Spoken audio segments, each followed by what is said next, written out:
Hello friends, Vardhan academy में आप सभी का स्वागत है। दोस्तों, आज की इस वीडियो में हम लोग जो साइंस की हम लोगों की सीरीज़ चल रही है यूपी जूनियर टीचर वैकेंसी से संबंधित, उसमें हम लोगों की आज 15वीं क्लास है। ठीक है, 15 क्लास नंबर 15 है। ठीक है, इसके अंदर आज हम लोग दो बहुत ही इंपॉर्टेंट चैप्टर्स को हम लोग पढ़ेंगे। एक है जीवों में उत्सर्जन और दूसरा है पौधों में जनन। ठीक है, अब यहाँ पे सिलेबस में देख लीजिए कि ये दोनों इसमें आपके दिए गए हैं। देखिए, जंतुओं में और देखिए पौधों में पोषण तथा जनन। तो पौधों में जनन आज हम पढ़ेंगे और जीवों में उत्सर्जन। ठीक है, ये दोनों चैप्टर हम लोग पढ़ेंगे। तो चलिए आज की वीडियो स्टार्ट करते हैं और देखते हैं इसमें किस प्रकार के इंपॉर्टेंट क्वेश्चंस बन सकते हैं। ठीक है, अब देखिए इसमें हाइलाइटर पहले काम नहीं कर रहा था, लेकिन आज से यहाँ पे देखिए फिर से बिल्कुल सही तरीके से हो रहा है। पहले मैं अंडरलाइन कर देता था तो चीज़ें उतनी क्लियर नहीं होती थी। यहाँ पे देखिए मैंने हाईलाइट करके रखा है फिर से। तो चलिए आज की वीडियो स्टार्ट करते हैं और देखते हैं। देखिए यहाँ पे जो उत्सर्जन वाला है इसको स्टार्ट करते हैं। वह प्रक्रिया जिसके द्वारा अनावश्यक एवं हानिकारक पदार्थों को शरीर से बाहर निकाला जाता है उत्सर्जन कहलाती है। ठीक है, तो जो प्रक्रिया होती है जिसके द्वारा हानिकारक पदार्थों को शरीर से बाहर निकाला जाता है उसको उत्सर्जन कहते हैं। ठीक है, जल्दी जल्दी इसको देख लेते हैं, फिर जल्दी इसको कंप्लीट करके फिर क्वेश्चंस की ओर हम लोग बढ़ेंगे। इसके जितने ज़्यादा हो सकेंगे, क्योंकि मैंने 1000 कहा है, लेकिन कुछ लोग कह रहे हैं कि सर 1000 क्यों, मतलब अनलिमिटेड क्वेश्चंस को रखिए। तो 1000 बस इसलिए मैंने कहा है कि मतलब उतना मैं कर सकता हूँ एक समय में। ठीक है, और और कर तो मैं उससे भी ज़्यादा सकता हूँ, लेकिन मैं उतना ही कहता हूँ जितना मैं आसानी से कर सकूँ। ठीक है, ऐसा नहीं है कि 1000 पे ही मैं रुक जाऊँ। हो सकता है मैं उसको 2000 या 1500 कर दूँ। ठीक है, लेकिन मैं 1000 इसलिए कह रहा हूँ कि मैं अपने बात जो मैं कहता हूँ उतना मैं करने की कोशिश करता हूँ। ठीक है, जिससे मेरे ऊपर प्रेशर ना बने, इसीलिए मैंने 1000 कहा। ठीक है, तो यहाँ पे देखो यहाँ पे देखिए उत्सर्जन की आवश्यकता। यहाँ पे जो हेडिंग देखिए उत्सर्जन की आवश्यकता, यहाँ पे क्या लिखा है। हाँ, अब देखिए मछली में पाचन अमीनो अमीनो अम्ल बनता है। ठीक है, मछली के पाचन से क्या बनता है, अमीनो अम्ल। आवश्यकता से अधिक अमीनो अम्ल को यकृत द्वारा यूरिया में बदल दिया जाता है। यूरिया अनावश्यक हानिकारक पदार्थ होता है, इसे शरीर से बिना देर किए बाहर निकालना जरूरी होता है। कई बार यूरिया की अधिक मात्रा से शरीर में यूरीमिया नामक रोग हो जाता है। तो कौन सा रोग होता है, यूरीमिया नामक रोग, यूरिया की अधिकता के कारण। ठीक है, तो यूरेमिया नामक रोग हो जाता है, इसको याद रखिए। अब यहाँ पे देखिए मानव का उत्सर्जन तंत्र। रक्त को छानने की क्रिया वृक्क द्वारा की जाती है। देखिए बाकी चीज़ों को हम लोग छोड़ दिया है। मानव शरीर संरचना जटिल होती, शरीर में बने नाइट्रोजन युक्त अनावश्यक पदार्थ रक्त में पहुंचते हैं, जहां से इनकी शरीर से बाहर निकाला जाता है। इस तरीके से पढ़ेंगे तो बहुत लंबा चला जाएगा। जो मेन जिस टाइप के क्वेश्चंस बनाए जा सकते हैं, बस वही चीज़ें हम लोग रखेंगे। तो रक्त को छानने के लिए वृक्क द्वारा की क्रिया जो होती है, वृक्क मतलब आपकी किडनी के द्वारा होती है। ठीक है, रक्त को छानने की। आगे देखिए, मानव शरीर में एक जोड़ी वृक्क होते हैं। ठीक है, वृक्क का आकार सेम के बीज के समान होता है।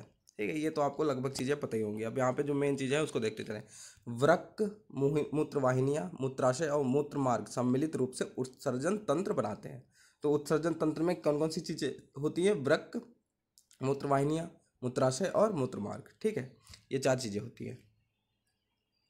आगे देखते हैं अन्य जंतुओं के उत्सर्जन तंत्र। ठीक है, तो अन्य जो जंतु है उसमें एक कोशिकीय जीवों जैसे अमीबा, पैरामीशियम, प्रोटिस्टा में और निम्न कोटि के बहुकोशिकीय जंतुओं स्पंज, हाइड्रा आदि में शरीर की प्रत्येक कोशिका का बाहरी जलीय वातावरण से सीधा संपर्क रहता है।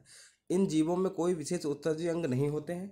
ये जंतु जल में हानिकारक एवं अनावश्यक पदार्थों को निकालते रहते हैं। तो जो एक कोशिकीय या बहुकोशिकीय ऐसे जंतु हैं, यहाँ पे लिखा है एक कोशिकीय जीवों जैसे अमीबा, पैरामीशियम, प्रोटिस्टा, ये जो है अमीबा और पैरामीशियम है, या निम्न कोटि में बहुकोशिकीय जंतु स्पंज, हाइड्रा है, ये हैं जो इनमें शरीर की प्रत्येक कोशिका का बाहरी जलीय वातावरण से सीधा संपर्क रहता है। इन जीवों में कोई विशेष उत्सर्जी अंग नहीं होता। तो ऐसे कौन कौन से हैं, तो आप लोग सीधे याद रखिए अमीबा, पैरामीशियम और स्पंज, हाइड्रा। ठीक है, ये लोग क्या करते हैं, ये जंतु जो है वो जल में हानिकारक एवं अनावश्यक उत्सर्जी पदार्थों को निकालते रहते हैं।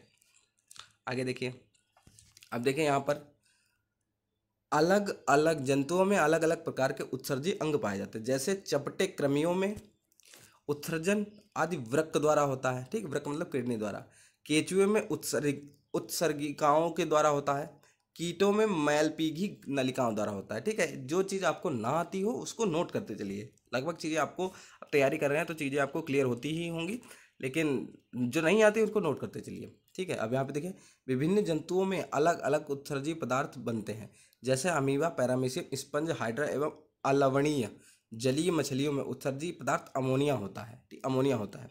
सीपी एवं, तो इनमें क्या पैरामीशियम, स्पंज, हाइड्रा, अलावणीय जो मछलियां हैं उनमें पुदेजा उत्सर्जी पदार्थ तो अमोनिया होता है।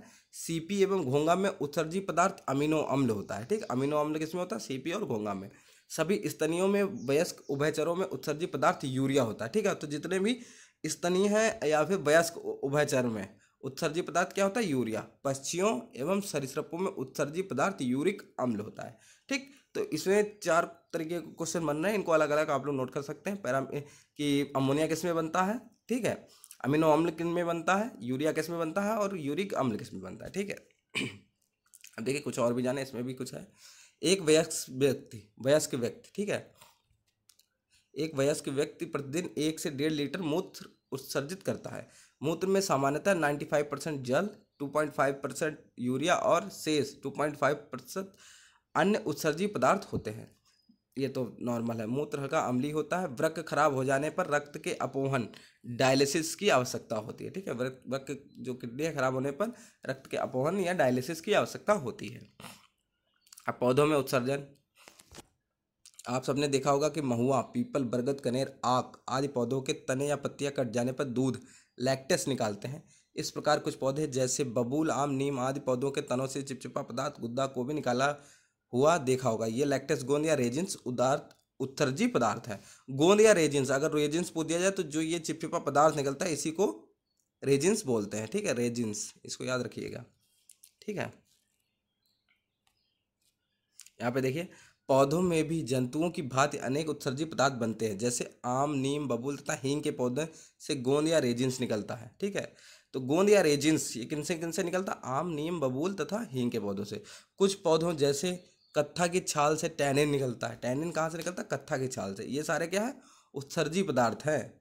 अगर पूछा जाए हींग क्या है, तो हींग एक उत्सर्जी पदार्थ है। ठीक है, ठीक, हींग का क्वेश्चन शायद पीसीएस या आईएएस में इस साल आया था ये क्वेश्चन कि हींग क्या है, तो ये उत्सर्जी पदार्थ है। ठीक है, चीड़ के तने से तारपीन का तेल प्राप्त होता है। तो तारपीन का जो तेल है वो भी उत्सर्जी पदार्थ है।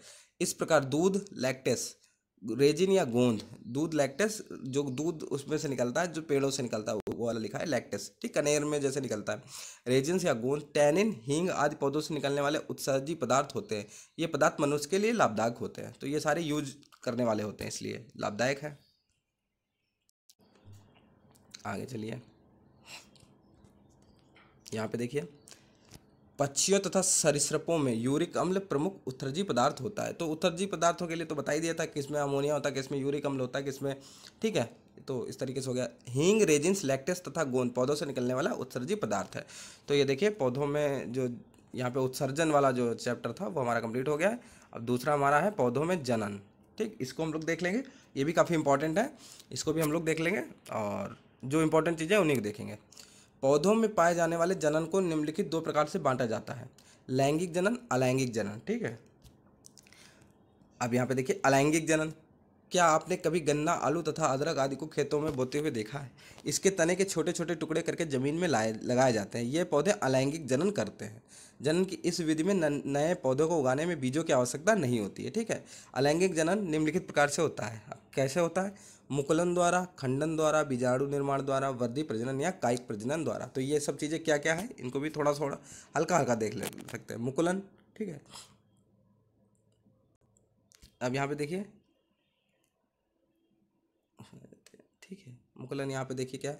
क्या आप जानते हैं पाव रोटी ब्रेड को फुलाने में ईस्ट का प्रयोग किया जाता है? ईस्ट एक कोशिकीय जीव है। क्वेश्चन ये भी बन सकता है ईस्ट क्या है, तो ईस्ट क्या है? एक कोशिकीय जीव है। ठीक है, जिसे सूक्ष्मदर्शी द्वारा देखा जाता है। यदि पर्याप्त पोषण उपलब्ध हो तो ये कुछ ही घंटों में वृद्धि करके मुकुलन या जनन करने लगते हैं। ठीक है, तो इसी को क्या करते हैं? कुछ ही पर्याप्त पोषण जिसको उपलब्ध हो और खुद ही वो वृद्धि करके मुकुलन या जनन करने लगते हैं। ईस्ट कोशिका से एक छोटा सा उभार निकलने लगता है जिसे मुकुल या कली कहते हैं। मुकुल धीरे धीरे वृद्धि करके अपनी मात्र कोशिका से अलग हो जाता है और नई ईस्ट कोशिका बन जाता है। मुकुलन की यह क्रिया इतनी तेज होती है कि कई नवीन मुकुल अपनी जनक कोशिका से बिना अलग हुए ही एक श्रृंखला में पाए जाते हैं। ठीक है, तो ईस्ट क्या है?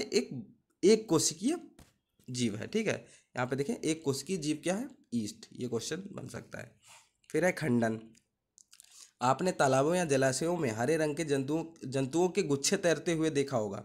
ये सैकड़ों होते हैं। इनके तंतु अनेक खंडों में टूट जाते हैं जिन्हें खंडन कहते हैं। ठीक, अब देखिए इसमें क्या होता है स्पाइरोगैरा, यूलोथ्रिक्स आदि शैवाल इस विधि से प्रजनन करते हैं। तो जो ये शैवालों के नाम अगर पूछे जाए, स्पाइरोगैरा गैरा क्या है, यूलोथ्रिक्स क्या है, तो ये क्या है, शैवाल है आपका। ठीक, ये क्वेश्चन वगैरह और यूलोथ्रिक्स आपका क्या हो गया, शैवाल हो गया। ठीक है, नेक्स्ट आगे देखते हैं इसके आगे। बीजाणु निर्माण, इसमें क्या होता है, इनमें छोटी छोटी धागे जैसी रचना होती हैं जिन्हें कवक जंतु कहते हैं।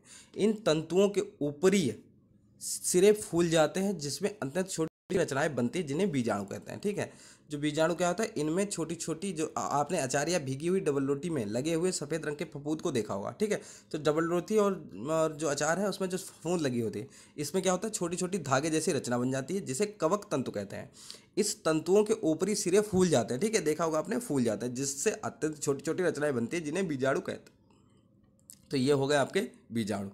ठीक है, अब यहाँ पे देखिए तो नए कवक, शैवाल, मांस और फर्न आदि में भी बीजाणुओं द्वारा जनन होता है। तो शैवाल, मांस और फर्न में अगर पूछा जाए कि किस प्रकार से जनन होता है, ऑप्शन दे दिए जाएंगे, बीजाणु द्वारा, बीजाणु निर्माण, मुकुलन द्वारा, खंडन द्वारा, या इनमें से कोई नहीं। तो बीजाणु द्वारा यहाँ पर इनका जनन होता है। ठीक, वर्धी प्रजनन या कायिक प्रजनन क्या है, जब पौधों में वर्धी भाग जैसे जड़, तना और पत्ती, तो वर्धी भाग कौन कौन से होते हैं, जड़, तना और पत्ती से नए पौधे का जन्म होता है तो इन्हें वर्धी प्रजनन कहते हैं। ऐसे पौधे बिना बीज के भी उगाए जाते हैं।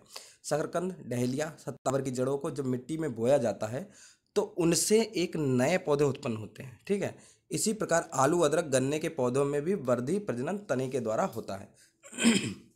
तो जो आपका प्रजनन है वो आपका तने के द्वारा होता है, किनमें, आलू, अदरक और गन्ने में।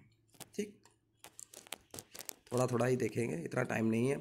लैंगिक जनन, यहाँ पे देखें, अब लैंगिक जनन को देखिए। यहाँ पर लैंगिक जनन क्या होता है, लैंगिक जनन की क्रिया में नर तथा मादा जनकों की भागीदारी होती है। आप यह भी जानते हैं कि पुष्प के 4 प्रमुख भाग मध्य दल, दल, पुंकेसर तथा स्त्रीकेसर होते हैं।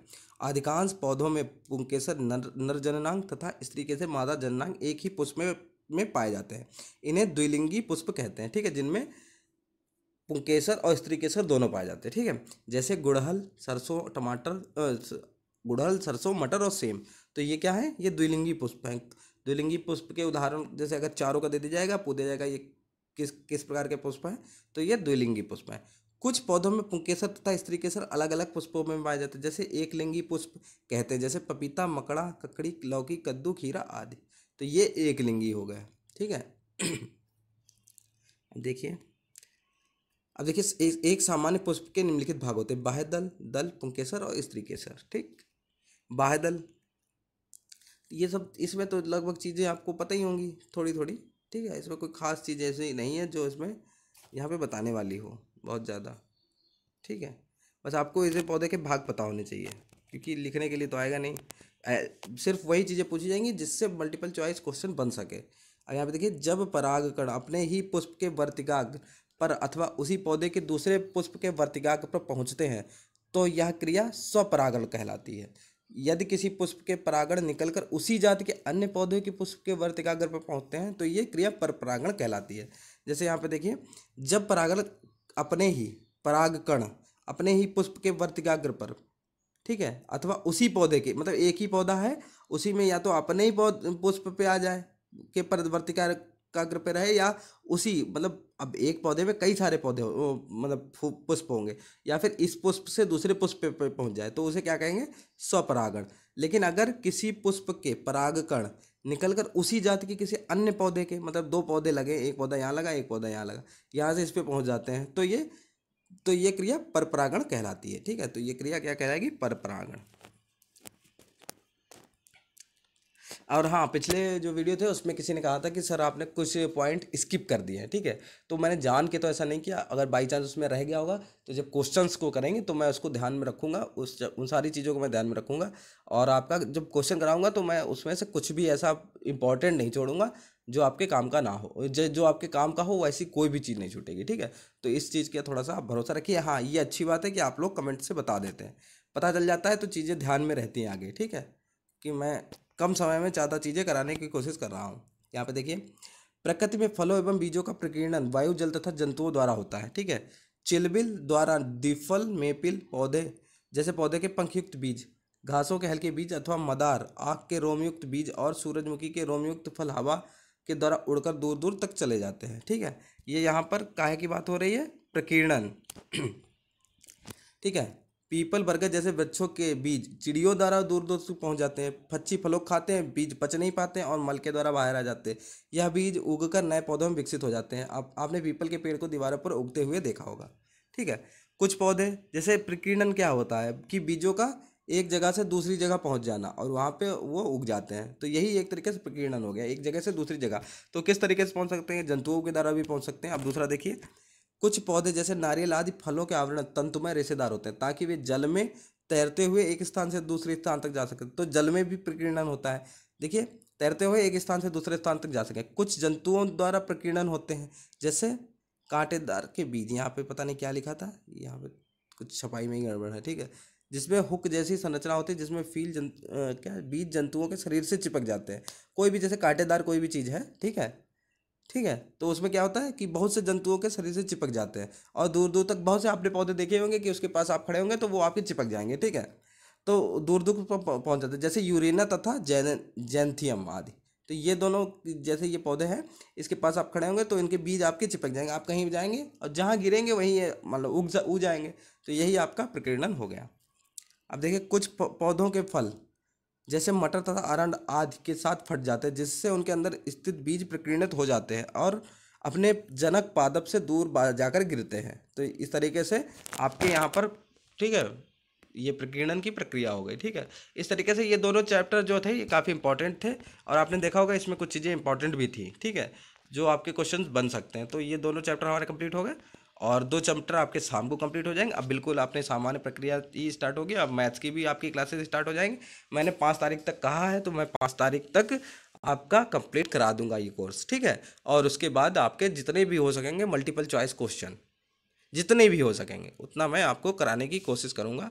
और जहाँ तक उम्मीद है कि शायद बढ़े ना, क्योंकि काफ़ी लोग कह रहे हैं कि सर इसकी डेट ना बढ़े, नहीं तो फिर चीज़ें लटक जाती हैं। लेकिन बढ़ने की उम्मीद है, ठीक है, बढ़ने की उम्मीद है। तो अगर बढ़े भी तो 10-15 दिन से, तो अपना समझ लीजिए कि रिवीजन के लिए टाइम मिल गया, बस यही सोच के चलिए, उसको कोई टेंशन लेने की ज़रूरत नहीं है। ठीक है, तो दोस्तों कुछ भी अगर इसमें कमी लगी हो तो प्लीज़ बताइए और जैसा भी आपको लगे कमेंट करके ज़रूर बताया करें। ठीक है, तो दोस्तों आज की वीडियो में सिर्फ इतना ही, मिलते हैं अपनी नेक्स्ट वीडियो में, तब तक के लिए नमस्कार।